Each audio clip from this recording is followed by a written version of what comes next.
mentioned in Sahih Bukhari, volume number 4, hadith number 3231, that the wife of the Prophet, Aisha, may Allah be pleased with her, she asked the Prophet that was there any day in your life which was worse than the day of the battle of Uhud?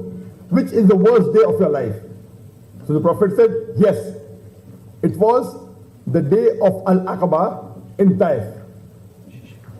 And when the Prophet went to deliver the message of Islam to the people of Taif, they harassed him and they did not listen to the message, they did not obey the Prophet, and some of the narrations say that they even stoned him. It was the worst day of his life. Then when the Prophet was sitting his head down in sun, suddenly he finds a shade of cloud over his head, a shade of silver cloud. And when he looks up, he sees the Archangel Gabriel.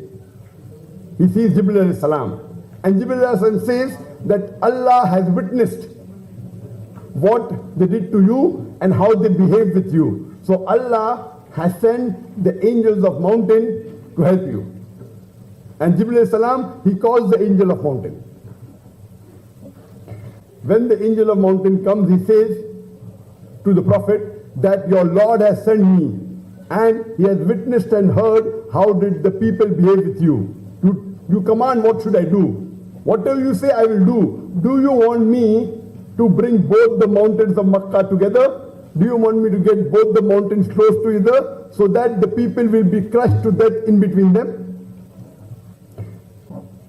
The Prophet, peace be upon him, replied, no, I would rather want that Allah subhanahu wa ta'ala brings from the loins of these people a generation from these people who will worship Allah and will not associate partners with him.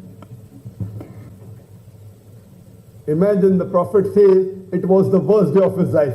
Imagine if it was the worst day of your life and if someone wants to help you and says I can crush the enemy to death. Here the Prophet says, don't put them to death, but I want Allah to bring from their loins, from their generation, from their children, a people who will believe in Allah and who will not associate partners with God. It is mentioned in Sahih Bukhari, volume number 8, hadith number 6397, that one of the Sahabas approaches the Prophet and says that the people of Daus, they did not agree with the message of Islam and they rejected the message. Why don't you curse these people of Daus?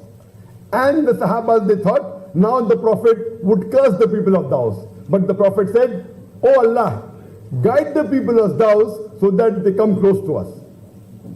The Prophet said, give hidayah, give guidance, but he did not curse them. Allah subhanahu wa ta'ala says in the Quran in Surah Qalam, chapter number 68, verse number 4. Allah says, Innaka la'allakum khuluqun azim, that indeed, verily, in the Prophet is the best pattern of conduct. Verily in the Prophet